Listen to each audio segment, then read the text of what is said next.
आम तेरी ये खुशनसीबी है, वरना लंगड़ों पे कौन मरता है।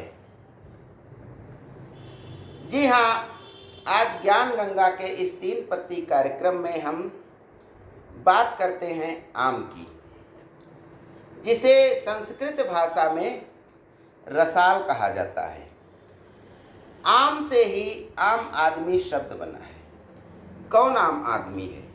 जो छोटा किसान है, जिसके पास पैसा बहुत नहीं है, जो छोटा व्यापारी है, दुकानदार है, मजदूर है, फैक्ट्रियों में काम कर रहा है और अन्य प्रकार से कुछ चीज़ें बना करके बेच करके अपना जीवन निर्वाह कर रहा है, उसे आम आदमी की संज्ञा दी गई है। अब इसे आम आदमी क्यों कहा जाता है? क्योंकि आम में बहुत सी वैरायटियां होती हैं।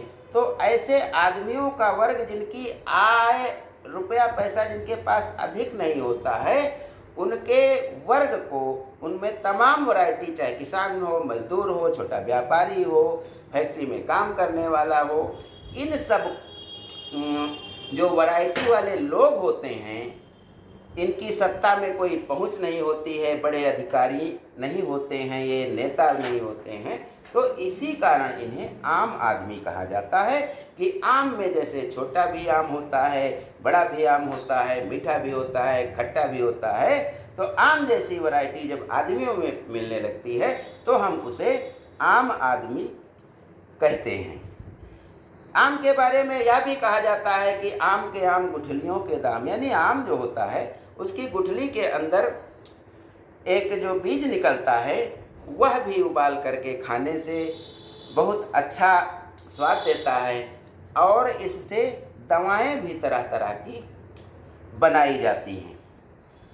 कहा जाता है कि आम को जन्नत में आदम ने नहीं खाया था।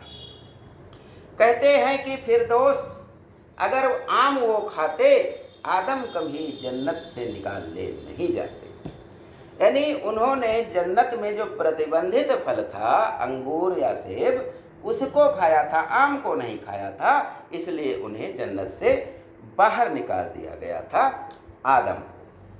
तो आम की जब हम बात करते हैं तो इसके इतिहास के बारे में भी सोचते हैं और इसकी खास बात यह है कि इसे संरक्षित करके तो थोड़े दिन ही हम रख सकते हैं, ज़्यादा वर्ष भर इसको नहीं रखा जा सकता है, लेकिन किसी न किसी रूप में आम हर समय हर दिन हमारे साथ रहता है, हमारे घर में रहता है, अचार के रूप में हमारी रसोई में रहता है, अमचूर के रूप में उससे वह हमारे घर में रहता है, उससे खटाई बना दी जाती है, जो खाने के साथ बड़े चाव से खाई जाती है। किसी चीज़ को खट्टा करना हो, कद्दू है, करेला हो, तो उसमें आम की खटाई मिला दी जाती है।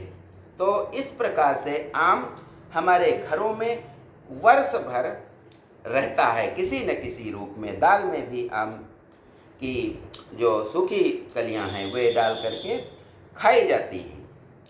तो इस प्रकार से आम जो होता है वह फलों का राजा इसीलिए है क्योंकि वह किसी न किसी रूप में हमारे घर में विद्यमान रहता है। और जब हम बाहर निकलते हैं तो स्लाइस के रूप में, माजा के रूप में पेय पदार्थ आम होता है और फ्रूटी तो बच्चों की पहली पसंद होती ही है। आइसक्रीम भी आम वाली बनती है। जब कोई गर्मियों में लू लग जाती है तो कच्चे आम का पन्ना उसे बना करके पिला दिया जाता है, अमरस बना के पिलाया जाता है, स्वाद के लिए लोग पीते हैं। और आम के पेड़ से लेकर फलों तक हर जो उसका अवयव है वह हमारे किसी न किसी रूप में काम आता है।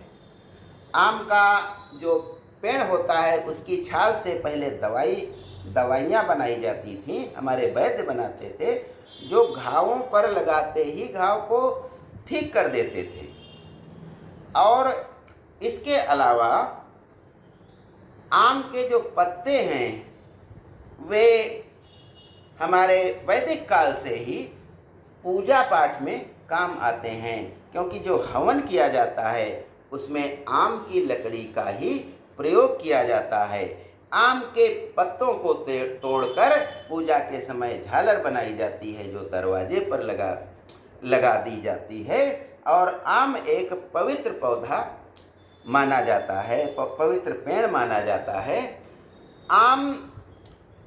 आम जो है प्राचीन काल से ही हमारे साथ रहा है। और आम प्रतीक किस चीज़ का है? आम शांति और समृद्धि दोनों का प्रतीक होता है। पुराने समय में जब राहगीर पैदल चला करते थे तो वे आम के पेड़ों के नीचे आराम विश्राम किया करते थे। ऋषि मुनि आम के बाग के निकट आम के पेड़ों के नीचे बैठ करके अपनी तपस्या किया करते थे। जहाँ आम का बाग लगाया जाता था तो उसके पेड़ छोटे बहुत नाजुक होते हैं, उनकी सिंचाई की ज़रूरत प्रतिदिन होती थी, तो वहाँ एक कुआं भी बनवाया जाता था और लोग परोपकार के लिए इस कुएं के पानी से आम के पेड़ों को सींचते थे और एक बाग तैयार हो जाती थी। और यह परोपकार के लिए किया जाता था। कभी कभी जब कुआं और आम की बाग साथ साथ बनते थे तो उनका विवाह भी कराया जाता था, जहां एक भव्य आयोजन करके उसमें लोगों को बुलाया जाता था कि हमने आम का बाग लगाया है। तो इस प्रकार से आम का महत्व प्राचीन काल से लेकर के आज तक कम नहीं हुआ है, बल्कि बढ़ा ही है। अब जानते हैं कि आम धरती पर आया कैसे। जहाँ पर हम पुराणों की बात करते हैं और अपने धार्मिक ग्रंथों की बात करते हैं, सनातन संस्कृत की बात करते हैं, तो उसमें कहा गया है कि जब हनुमान जी श्रीलंका गए थे तो वहाँ पर अशोक वाटिका जो थी उसमें आम उन्होंने पहली बार देखा और पके पके आम देखे थे जो उन्हें बहुत सुंदर लगे और उन्होंने उनको खाया तो बहुत अधिक दिव्य स्वाद वाले लगे। और इसीलिए जब वहाँ से वे लंका जला करके आए थे तो सीता माँ की आज्ञा से आम की एक टोकरी भर आम रामचंद्र जी के लिए लाए थे, जिसे रामचंद्र जी ने और लक्ष्मण ने और उनकी सेना के और जो महत्वपूर्ण व्यक्ति हैं उन्होंने खाया और उनकी गुठलियों को इधर उधर बिखेर दिया। कहा जाता है कि उसी से आम भारत में आया। अब लंका में रावण कहाँ से लाया था, तो बताते हैं कि रावण स्वर्गलोक और अन्य महत्वपूर्ण धरती के स्थानों में भ्रमण जब करता रहता था तो वहाँ से वह कहीं से आम पा गया और वह उसने ला करके अशोक वाटिका में आम को लगा दिया। जब वैज्ञानिक दृष्टि से हम आम की बात करते हैं तो एक बीरबल एक इंस्टीट्यूट है लखनऊ में, जहाँ पर वनस्पति विज्ञान की पुरानी चीज़ों के बारे में अध्ययन किया जाता है। पीडो बाटनी कहते हैं इसे। तो उसके एक शोध के अनुसार आम जो है असम और मेघालय के वनों में लगभग 5 करोड़ साल पहले पाया जाता था और यह जंगली आम होता था। उसी से आम का जो है विकास भारत के अन्य क्षेत्रों में हुआ है। कहा जाता है कि जब बौद्ध भिक्षु भारत में बौद्ध धर्म का प्रचार करने के लिए भारत और अन्य देश लंका और मलेशिया, जापान, चीन, जावा, सुमात्रा, बोर्नियो इनमें जब भ्रमण करते थे तो उन्होंने आम को फैलाया। यहाँ से वहाँ ले गए, गुठलियाँ उनकी जमी और आम के नए नए पेड़ उगे।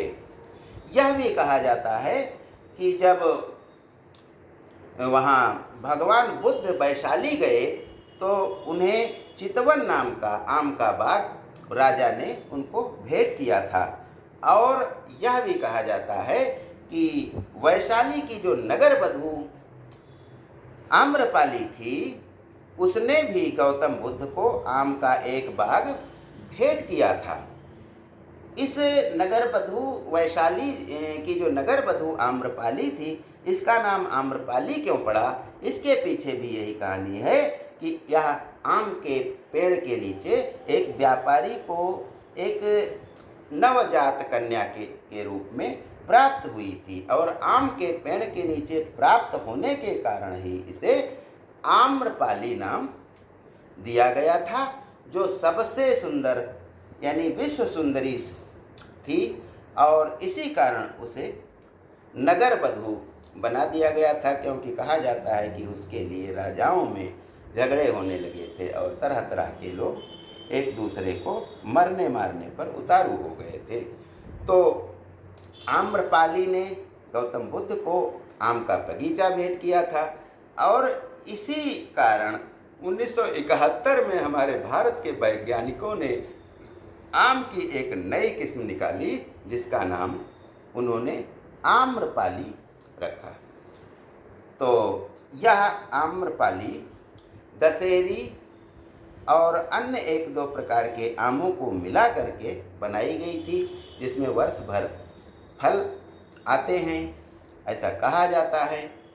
तो आम के बारे में हमने बहुत कुछ आज जाना है, और ज्ञान गंगा में बस आज इतना ही। जय हिंद, जय भारत।